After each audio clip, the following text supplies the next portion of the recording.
Alright, ladies and gentlemen, I hope you're all doing well, and welcome to the showdown between the Vampire Coast and the Skaven. It's going to be myself with Celastro facing off against Subutai, who's going to be rocking Icket Claw here, and it is going to be a big old horde fight for sure. Both sides, I believe, have close to 20 stacks, which is very normal in this matchup. Now, as far as my build goes, frontline is going to be basic zombies. Not too many surprises here, but the deckhand mobs with the dual-wielding swords, the cutlasses, I suppose, probably the ideal variant in the front line, as they do have enough weapon strength and a little bit of stopping power to fight clan rats. Although I believe in a vacuum, I don't know who would win between them and a clan rat unit.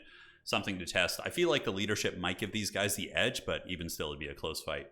Aside from that, secondary row is going to be gunnery mobs with pistols, so these are the cheapest variant. You don't want to bring anything terribly expensive against Skaven. Their weapons teams and potentially characters like Icket Claw can dive in and really shut down your heavy duty, let's say like Queen Besses or handgun mobs. Although I did bring one of the bushes. I brought the Shade Wraith Gunners. I felt as if I could protect one, but multiple would be hard. So pistol mobs in the secondary, and they're there to shoot rat ogres and lightly armored slingers and plague monks, things like that. Halberds in the back row, and triple mortars as well. So mortars are very nice against Skaven. You can sit them on the clan rats, plague monks, as well as the slingers, and they typically will pay for themselves over the course of a long game. And that's mostly it. Celastra is going to be my lord, and she's always been my go-to against Skaven. She's just so good. Causes terror, fairly elusive and fast with 40 speed. Also does have the Knights Errant summon, and Tide Call is a really good spell against the Skaven.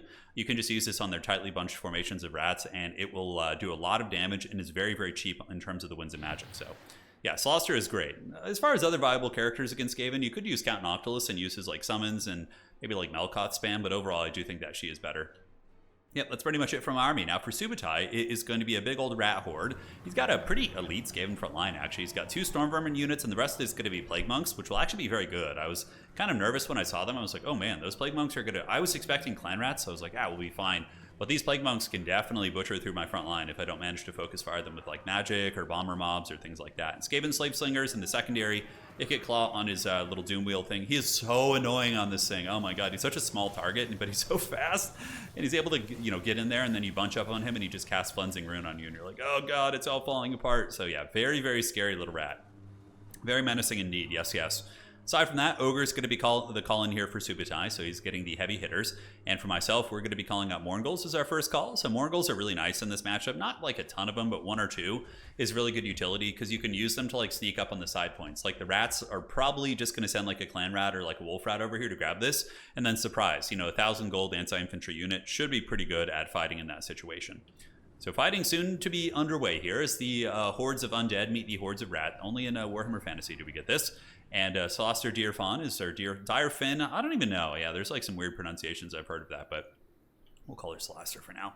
Is going to be moving in and dropping a Tide Call, so you guys will get a little bit of a glimpse of what's to come here. So not the best angle, but it still does go down and do some respectable damage. And you can see against a Plague Monk unit, that's pretty good. It's like 25% of their HP, maybe 20%. And she's going to kind of scurry back here as Icket Claw does move up. And the Shade Wraith Gunners should have moved them out of the trees a little bit sooner. Currently, they're going to start shooting, and I meant to ambush with them, but they will start shooting into Plague Monks, which isn't the worst value in the world. Mortars now unleashing on a combination of Storm Vermin and Plague Monks, and the pistol mobs are going to put a little bit of hurt onto Icket Claw, but it looks like Rat's Orb is going to be going down here, which it's only a 300 gold zombie mob, so it's not going to be a huge loss for me if that unit does go down, but even still, it is a nice little cast there by my opponent.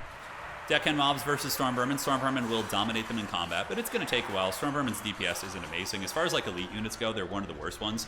They're pretty haggard for sure. And mortars, oh my god, the mortar friendly fire. I was wondering how that unit died so quickly when we were playing. But even still, getting very messy here. Guns shooting on all directions, and here you can see the Tide Calls from Celestia have been devastating. Big damage against the Plague Monks right there. Absolutely melting those guys. And knowing I need to deal with some of the armor, we call out Salt Lord Scuttlers as well as Mourngulls to have some decent tools against infantry. Now on the far side, Mourngul's able to grab this point, or at least they will be soon, and there are going to be some clan rats coming out, but a Mourngull will defeat a clan rat spirit. They'll take some damage in the process for sure, but they should be able to win. And just to make sure it goes even better, I'm going to be calling out some other units here in a minute. The frontline fighting still Royal Rumbling. Storm Vermin and Plague Monks, a surprisingly good quality Skaven frontline, is causing me some havoc. On the flank, Subutai does sneak around with some Wolf Rats, so the Wolf Rats do find a bit of an opening here, and those guys are going to be looking for my poor Shade Wraith Gunners, which honestly are shooting pretty happily right now. They're doing some good damage. Whatever they're shooting at, so it seems to be melting. It also does lower leadership too, but Scurvy Dogs here are super clutch, and this is a big aspect in this matchup, is that Scurvy Dogs typically do wreck Wolf Rats. Wolf Rats just have really low leadership, so That's one of the big variables in that particular fight. Guns still shooting in all directions, and the Skaven Slingers peppering in. Zombies winning some of the frontline fights against the Plague Monks with the support of Solaster's magic. And over on the side, the Salt Lord Scuttlers are able to provide some really nice support, helping to start melt these clan rats. And the Morghuls were able to push back the Plague Monks that were there also. So messy stuff. Here's Ikit Claw and some Ogres pushing into my backfield. Probably going to be a big fat Cleansing Rune here. And you can see he's kind of trying to bait me into a blob, and I'm still just trying to get away with the Shade Wraith Gunners where I can. So this is where I'm like, okay, I need to go all out here, call in the Knights Errant. Normally I would use them to dive weapons teams, but he didn't really bring any good weapons teams, like mortars, mainly just slingers, right? So the Knights Errant are going to get called in. They'll be given a charge order into the Ogres, and we will be using our AoE debuff, see Song of Enthrallment, lowering melee attack to almost 0 on these units. And a big terror route's going down, so we are able to really collapse that rear dive from Subutai here, but he does get a brass orb on the Shade Wraith Gunners. Honestly, shouldn't do too much damage, but very sneaky rats. They're trying to swim around and find a way to my Shade Wraith Gunners, and we're going to see if they're going to be able to find their way. On the side point, we do get that one pretty decisively. The Morghuls, with the support of some Scurvy Dogs, were able to nibble down those clan rats, and now there is going to be a Rat Ogre unit being called in, which is easy for us here. The Morghuls do heal in combat, and Scurvy Dogs will buffer them too, so that should be a relatively easy 2v1 there. Call-ins for us in the backfield, mainly just going to be tools to support this fight over here. And the Plague Monks do make it back there, but I did call some Scurvy Dogs back, shot them in the back with the Deckhand mobs, and they get cleaned up rather quickly. And the Shade Wraith Gunners are still very much alive. Only 83 value, I guess. So I thought they were shooting stuff earlier, but I guess they've just been running as a bit of a distraction this entire game. Solostra getting poked a little bit. Ikit Claw does not do magic damage for some reason when he's on his Doomflare. When he's on foot, I believe he does, but Solostra able to kind of endure that fighting. And Shade Wraith Gunners going to move up now. Not Shade Wraith Gunners, but the Shade Wraith Knights, the damn Knights Errant. Those damned Knights Errant. They're causing so many problems for the poor Skaven here. But they do move in. They rout off those Storm Vermin in a matter of seconds. Now going to be moving into Clan Rats, and though they won't do terribly well there, they only have another couple seconds before they disappear, so not a huge deal, but we do manage to hold on to the side point. Here you can see just farming waves and waves of Skaven units. So this side has been big value for us. Subutai now going to be calling in Night Runner Slingers and Clan Rats. A nice combination of units that should be able to win this fight, depending on the circumstances. Granted, we might be able to dive those Night Runners. We will have to see. And we're just trying to push our way out. Mortars in the backfield, nuking away wherever they can, shooting into the Storm Vermin units, also shooting into the Skaven Slave Slingers and also Plague Monks.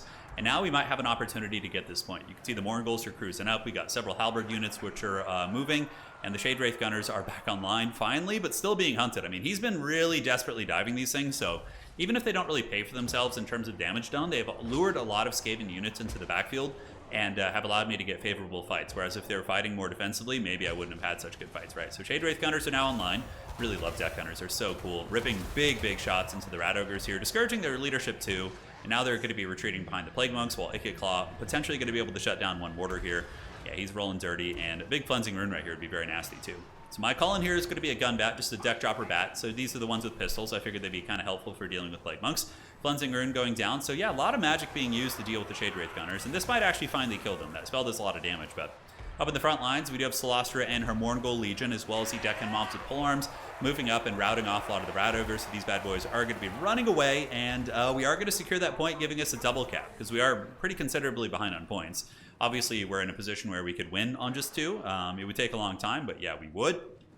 Morghuls trying to fight the rats off this point here, but the Night Runner Slingers in tandem with the Clan Rat Spears might be able to get us off. It's going to be a close one. Reinforcements coming in are going to be Scurvy Dogs, Pistol Mobs, and Deckhand Mobs, and that's one of the weak points of Vampire Coast in Dom mode, is the fact that their reinforcements are really slow. So sometimes you can be winning a game, but then you run out of zombies, and then your capture weight that is substantial is very janky. It's very slow. So that I find that to be one of the big weaknesses of Vampire Coast overall, is the speed of their infantry. On the backside, though, finally, the Shade Wraith Gunners are going to be going down. Old Ikit Claw probably going to roll them over before they can really get too much value in. But hey, they got a little bit of work done, which wasn't bad, and they look really cool in the process. But Ikit probably gets the KO here. Meanwhile, in the backfield, we do have 2 mortars online. Going to be scooting up to try and shoot these Night Runner Slingers in the back, and the Deck Dropper Pistols going to be following around Ikit Claw. So they're going to be eyeing the prize while these zombies keep cruising up. And the Salt Lord Scuttlers preparing a bombardment here on the Skaven Slave Slingers. Here it goes. And it should do good damage. Salt Lord Scuttlers are an amazing unit. They're really good. They hit so incredibly hard. But we do start to get folded on this objective. I was there with a couple Deckhand Mob polearms, but Subutai wisely calls in a bunch of Slingers, which do really good damage. And honestly, the Slingers seem super good in this matchup. They've been very disruptive. Morghuls are getting peppered down. Halberds are being kited out. Over on the far point, thankfully, we were able to secure that, which is really big. So just going to be parking a deckhand mob as well as a pistol mob here. And now the crew is going to be moving over to the middle. So objective 2 is going to probably be stolen by my doggos. We'll have to see. And Solostra is going to be moving over there to try and support, but he does get another Cleansing Rune, and that spell did get nerfed a while back, but it's still a top tier spell. Very, very good. So it's going to be nerfing her down to pretty much dead. It has a super long duration. So she is going to be paying the Troll Toll here, and that will be the end of my Lords. That's a big penalty for me, right? Like having my entire army suffer negative 16 leadership when the zombies are like sitting at 43 is really, really rough. So triple cap here for a moment. We do get the objectives back from the Skaven, but the Skaven killing my Lord is going to be a huge issue. We got doggos chasing all over the place, trying to route whatever they can, shattering these Plague Monks, soon to be jumping on Skaven Slave Slingers. And I'm for sure going to lose this objective. There's a ton of Skaven capture weight, and those Slingers are going to get some really good saturated value here. While Solostra, unfortunately, is going to be crumbling down in the bushes. Another nice brass orb going down. Ikit Claw providing a lot of utility here. 2100 value on him so far is amazing, and there's certainly more to come. I believe he has another set of Winds of Magic to get a good Cleansing Rune down. So Depth Guard are my call-in now, and I like to use one Depth Guard in this matchup. I find that if the Skaven player isn't paying attention to them and they're able to just fight Clan Rats all day, they can really just farm them for like all eternity. Plus, they're also faster. They have 36 movement speed compared to the 20 speed of the zombies, 23. So they can get to the points and provide you cap weight as needed. Also, Sirens are not terrible. I don't like them as like a core piece, but having like 1 or 2 Sirens to move up in a pinch, I find to be very, very good. So Deck Dropper is still working on Ikit, but his 110 armor making him incredibly resilient. And here on objective number 2, we're hanging out with the 2 Deccan mobs. Other side, we're hanging out here, and more zombies are going to be moving. So I know I need to just play these other 2 objectives right now. Warders in the backfield still shooting away. Unfortunately, some Plague Monks did come back, and they rallied from the bushes and did kill one of my mortar teams. So the doggos come in, and Scurvy Dogs, I think, are just the best unit. They're so good. Like, having an unbreakable mobile hound unit like this that'll just fight to the bitter end is so, so useful. They honestly hit pretty hard, too. They have 26 melee attack, so it's respectable. And so they clear up those Plague Monks and nibble on those bad boys. And now we're going to be kind of hunkering down on the middle objective here. Unfortunately, a lot of the stuff he has coming in is a good counter for my Depth Guard. Ikit Claw also is an armor-piercing anti-infantry character, and Rat Ogres are really good against Depth Guard, too. So it kind of makes me think I should have brought the Halberd variant. I was feeling that quite a bit, and I felt like the Halberd variant would be adequately good against like even infantry units, so yeah, maybe something to take notes of here. But Depth Guard are embroiled in combat, and this is going to be super punishing. Huge Cleansing Rune coming in. That's going to be pure disgusting, as all my Depth Guard here just get butchered. And you can see this is going to be lowering their armor down to 60, and also will be doing considerable damage. It hits all my gunnery mobs here. Feels really, really bad. So trying to shoot down the ogres. A little bit of pistol support here, and it looks like the old rats might be able to get their clutches in the middle objective as they're moving up with ogres. The Depth Guard still afflicted by the Cleansing Rune for another 5 seconds, and the second wave of ogres coming in are just going to annihilate them. So Depth Guard having a really, really bad time as they're being beaten down by these giant mutant monsters of whatever Skaven clan they're hanging out with today. Or Plague Monks called in the back. Look at that peppering fire, those little pebbles adding up, and for the first time in the game, the rats have actually passed me in value. I was ahead for most of the big game, but they have successfully taken the lead here. So I felt as if I needed to get Solostra back. I need her here. Pistol fire from both sides, so it was pretty considerable. I do have my pistols flanking here, shooting into the Rat Ogres. They're really not enjoying that. Doggos coming in from the other side, able to catch some of these slingers here. So Night Runner Slinger is going to get nibbled down by these Scurvy Doggos. And now it looks like a little bit of flank pressure here, maybe? No, it does not look like it. Okay, that was a dying unit. Plague Monks are what's moving up here for the forces of the Skaven.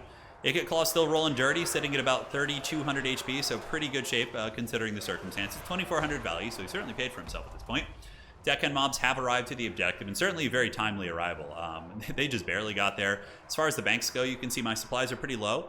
We did call in a couple more waves of units here, so it is going to be Solostra coming. Oh, excuse me, Solostra coming back. That's right. I knew I brought her back, but I wasn't sure when. But she's a really good Lord to resummon because she does have the summon again. So she gets the Knights Errant summon, which I really need to break open the game because I'm kind of slipping in terms of value, and the objectives are so close that like I can't really expect to win on just one objective at this point, right? And Plague Monks called in on the backside are now going to be split pushing like I was talking about. So zombies versus Plague Monks. Plague Monks will be very good. Their physical resist is going to be very substantial, basically 15% mitigation of the damage. The zombies going to be taking it like champs. They don't care if they're getting wrecked, right? They're happy for this. They're going to enjoy it and talk about it and sing songs around the campfire later. So here we got Solostra on her way down, and this is going to be the difference maker. I now have Tide Call back, and I do also have access to the Damn Knights Errant summon, because this middle looking a little bit tenuous here. Plague Monks coming in from this side. We do have the Night Runner Slings, which appear to be going back to maybe battle the Deck Droppers. I'm not sure. Looks like they were pulling back for something. I guess they're maybe just going to be on summon. Some doggos are in, pistol fire, trying to keep Ikit Claw honest. A couple shots doing, 2 damage here, 1 damage here. But the Tide Call should be going off in just a moment, which is going to break the back of these Skaven attackers. And maybe that's why Plague Monks are a little bit risky, perhaps, but Solostra also isn't the most meta pick. So All right, there you go. Giving the Skaven a little bit of a bath. Those filthy rats getting cleaned. And man, oh man, that did a lot of damage. And those guys just going to break probably after a couple seconds due to that high burst amount of damage. Also, having a Source of Terror here that's really tough to remove is so underrated. Plague Monks, I believe, are immune to Psychology while their Frenzy's active. I don't know if it is when the Frenzy is not active, so we'll have to keep tabs on that. I think they can get Terror routed off. Thankfully, a couple Mortars still in line here, having a close quarters duel with the Night Runner slings on the backside. And as far as this point goes, Ika is going to be making a switch over here. And this was really scary. I was like, if he's able to get that, like my army's not very, it's very static, right? So it would be hard to recapture these side points if I do lose them. So in response to Ika and the Plague Monks, I do call in the Saltlord Scuttlers as well as some Scurvy Dog units. Saltlord Scuttlers will be able to melt these Plague Monks, hopefully, so we'll keep tabs on this. You can see the first salvos of bombardments coming down, and immediately the Plague Monks' HP is getting wrecked. Their armor is sundered to 0, and that should allow the Scurvy Dogs to come in and really help clean them up. But we'll be keeping tabs. As far as the middle goes, very dicey. Celostra trying to hold, but the Plague Monks are generating big value, cutting through a lot of my units, and you can see the objective is starting to flip now, so this is becoming a very close match. Value is within 300.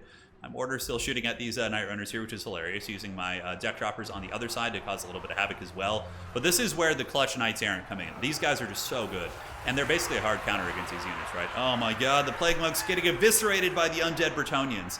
And you do see the Plague Monks getting terrified here, and I need to get a big terror out. Look how close it is to flipping. If this flips, that could be GG. That could be very hard for me to get back. So I need to break the back of the Skaven right now. And having double terror on this objective, Celostra terror routes these units off. The Rat Ogres are terror routed here. The Plague Monks are terror routed.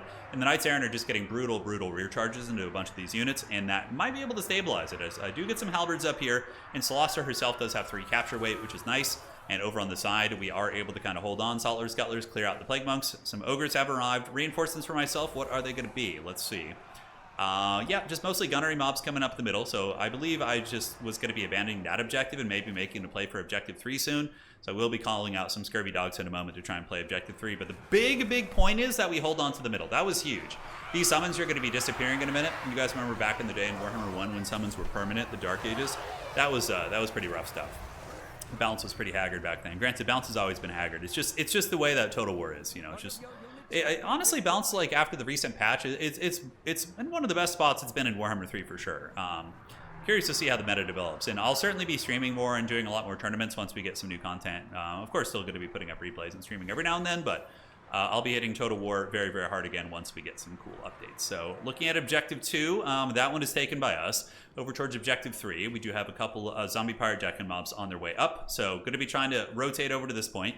Seeing that the Skaven were getting some nasty momentum over here between the Rat Ogres, Ikit Claw, a couple Clan Rat Spears. I felt like I needed to get a little bit scrappy here. So moving over to this point, Tide Call going down from Celostra does melt those Night Runner Slingers.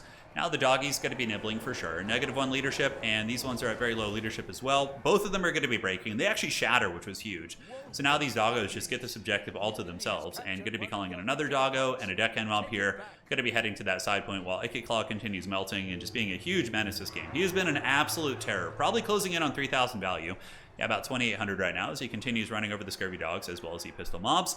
Using my bats here to try and keep the rats from arriving, and we do see Wolf Rats coming in tandem with Clan Rat Spears. So trying to hold those guys in bay while these Scurvy Dogs are close to capturing it. This is 8 capture weight here. These Clan Rats will be about 5. So I still will have the capture advantage. But when the Wolf Rats arrive, it's going to be changing the dynamic of the capture weight situation. So what I need to do is pull my doggos back and hope that the Wolf Rats will overextend without the Clan Rat Spears, and then I'm going to be able to, you know, just isolate these and kill them very quickly with my Scurvy Dogs. So my Scurvy Dogs will be countercharging at the last second. So I do get the countercharge, and those Wolf Rats will be breaking probably at about 7 or 8 seconds. They have very low leadership. Looking at the middle, it's starting to look really bad. We're at 1,400 points. It's getting very close. Saltlord Scuttler's going in for the dreaded rear charge, but Ikit Claw does finally get broken. Celostra was able to get some good AP on Ikit Claw, and he was forced back, which was pretty big. So that was a nice one, but he does come back here. The middle objective is going to be lost, and we do use the Song of Enthrallment here, which is going to be slowing their speed down. And Celostra's just going to be piecing out. I know that it has to be a Helm's Deep on this objective now, so I'm going to be pulling over to this side, and another Doggo's on its way in. Rats able to get feasted on by the Direwolves here, the Scurvy Dogs, and looks like the Ogres and Spears are also going to be breaking. So we do flip that objective here. Celostra is going to be heading over that direction. Meanwhile, the Pistol Mob's still moving up in the middle. So yeah, this is what I'm talking about with Vampire Coast reinforcements. They're very slow, right? So you really feel it. Celostra with the big Tide Call there slows down their speed by 25%. So every second matters here in this situation. We do manage to get this objective, and my Scurvy Dogs do crump those doggos there, those Wolf Rats. And we just can't quite break these Clan Rat Spears, though. They certainly been a bit of a thorn in my side. More zombies being called in from the back, but I don't think they're going to have time to get there. This was actually a misplay. I should have just called in some Fellbats or something. Something that could make a difference on the objective, because those zombies, they just do not have the time to get there, right? In the middle, a little bit of fighting, but no semblance of me getting that objective back. Maybe eventually the zombies could, but the Clan Rat Spears are just, a little bit better quality than the Jetgun Mobs with Halberds. And we just need to fight on this objective for another 20 seconds. Rats are on their way. The objective does start to flip, ladies and gentlemen. Pistol Mob is on its way up here, but I really need those Terror Routes to come in. Clan Rats here are wavering. Solostra is going to be coming into the rear charge here, so that is going to be a break, potentially a Terror Route as well. Pistol's putting a little bit of firepower down, and man, oh man, that was a close game. We just barely get that one. It was really tight. The Rats almost came back, but we also started to flip the middle objective again with those pistols arriving, so maybe we could have won off that too. That's always been a fun matchup. It's kind of like big horde armies duking it out, lots of back and forth, artillery, cool stuff. And I loved his build, like Plague Monks with Storm Vermin. That's a very interesting nuance. The Plague Monks did okay. It also gave me some good value, though, to focus with like Solostra. Yeah, it was a really close match. GG, well played, man. It was a cool Skaven build. I like seeing like some of the elite troopers, but Storm Vermin is always disappointing, just like my Death Guard were very disappointing as well. So, we both suffered a little bit of disappointment there. So, GG, well played, guys. See you next time, and that is going to be it for tonight.